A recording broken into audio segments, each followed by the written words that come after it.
Hello. So today our video is going to have two parts. Our first part is going to review the verb ser, which was covered a little bit in our last chapter. And the second part of our video is going to cover a concept known as adjective agreement in Spanish. So you are going to have a little listening activity to go along with your notes, because I've noticed that a lot of you aren't actually watching your note videos, and you're not taking notes, and you're having issues with very basic concepts that are covered within the notes. So hopefully this will motivate you to actually watch the video and take notes. So each question on your little listening quiz, your little note quiz, is going to be directly covered in this video. So if you watch the video, you should get a 10 out of 10 on that without any questions. So the first thing we have to talk about when we're talking about ser is, what is it? So ser is a verb in Spanish. And then you also need to know that ser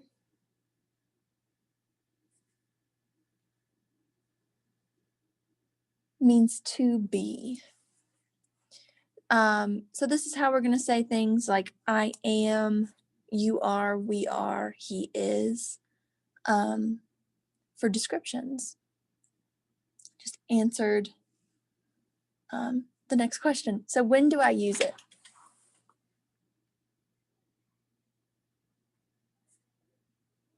For this class, you will use ser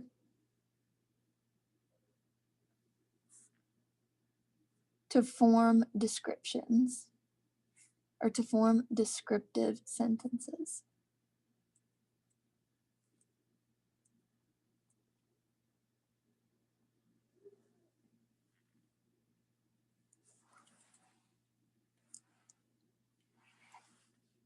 So we're going to use it to form descriptions. And now that we know when we are going to use it, how do I use it? So the important thing to know is when conjugating in Spanish, so when we change a verb,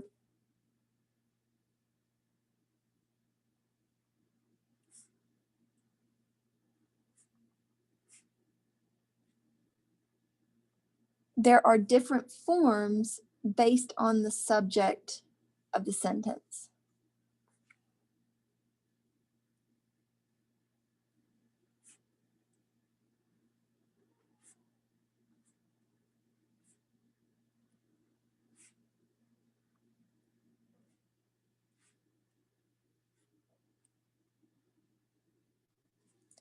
So when conjugating verbs in Spanish, there are different forms of the verb based on the subject of the sentence. So this is a chart that we have seen before. You notice I already have subject pronouns written in. So this is an issue that each year we have in Spanish, Spanish 1 specifically. So pronouns are going to be the subjects.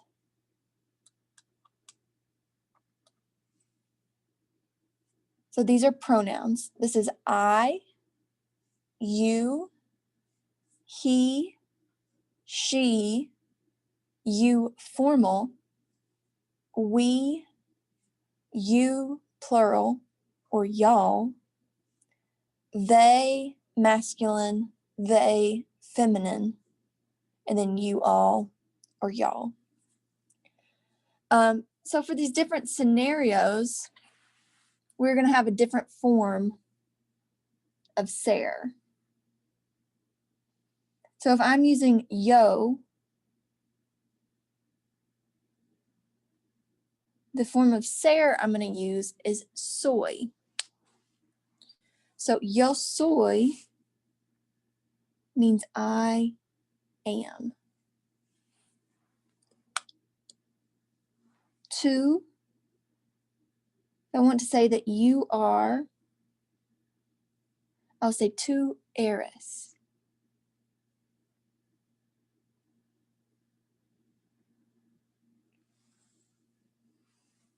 Now, these three are all in the same box because they're going to share a form of ser.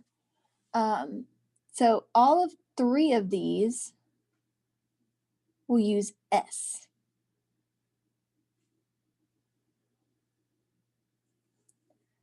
So this is he is. So él es is he is. Ella es. She is. And usted es is you are, but it is, I'm going to put an F there for formal. That F stands for formal. Nosotros. So to say we are, we're going to say nosotros somos.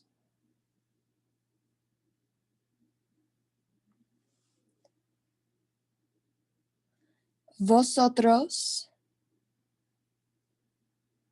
we are going to say sois. So this would be you all are, or y'all are. And this is all only, if you remember, vosotros is only used in Spain. So if you go to Mexico or Guatemala or Argentina, they're not going to use the vosotros form. They're going to use ustedes instead. And then all three of these, because they're in the same box, are going to use the same form of ser. So we have son in this final box.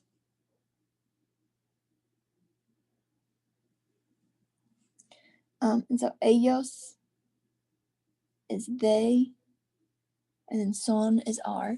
So they are. Ellas is also they are, but just for a group of girls. And then ustedes son is y'all are, or you all are. So I'm going to do some examples. There are a few examples that you've already seen. Like if I say yo soy de Kentucky. I am from Kentucky.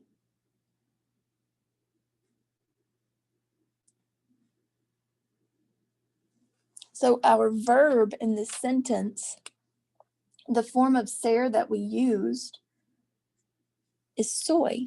That is our verb. Another one, if I wanted to say él es mi amigo. So he is my friend.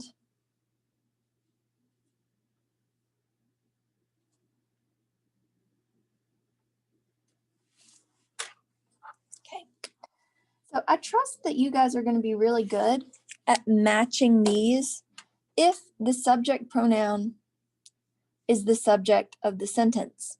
But occasionally, you're going to run into sentences and you're going to have to use deduction. You're going to have to kind of investigate the sentence in order to figure out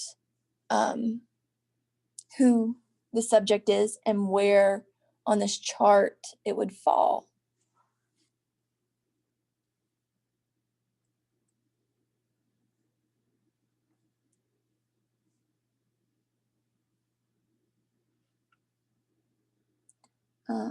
Let's look at this one.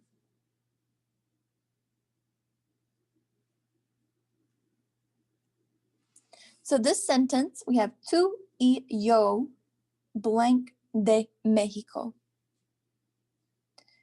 So we have you and, so you and I are from Mexico. You and I. So we can't use either of these because we're officially talking about a group of people right here. And this is singular and this is singular. So we're going to have to look at something on this side of the chart. That would be the equivalent of you and I. So if we think about it in English, you and I, if I want to combine those and make one pronoun, if I want to abbreviate that in a way, you and I is not the same as you all. You and I is not the same as they, but it is the same thing as saying we. So in our brains, we have to realize you and I, or we, is the equivalent of saying nosotros. So our form of ser that we would use is somos.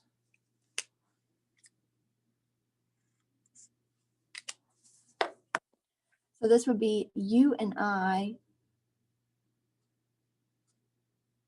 are from Mexico. Or we are from Mexico. And then another example, if I say Austin blank mi amigo. Austin is not written up here on our chart anywhere. So we have to think, which one of these would Austin be? So because Austin is just one person, it's a singular subject, we're going to be looking on the left side of our chart. And we know Austin is not the same as saying I. Austin is not the same as saying you, but it is the same as saying he. So we are going to borrow this form of ser to complete our sentence. Austin es mi amigo. Austin is my friend.